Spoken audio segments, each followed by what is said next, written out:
laakiin nabaddu waa maxay?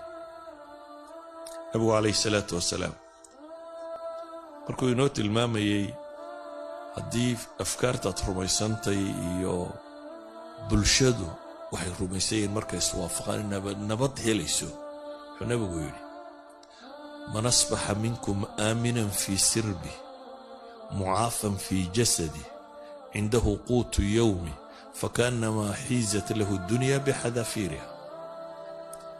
ninka waa bariista isagoo nabad qaba fii sirbi ay fii qawmi aw fii mujtamaci aw fii ahli, gurigiisi iyo reerkiisi iyo dadkiisi kuwaa bariista, yacni bulshadii ay isku wax aaminsanaayeen ninka kuwaa bariista isagoo nabad qaba, kaasoo ah mucaafan fii jasadi, jidh ahaanna caafimaad qaba, cindahu quutu yowmi, maantaa wuxuu afka geliyana haysta, kaa adduunkuba wuu ku dhan yahay buu nabigu tilmaamaya.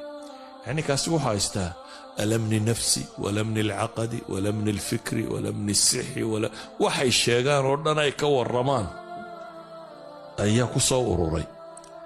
laakiin ninka waa bariista fii ghayri sirbi,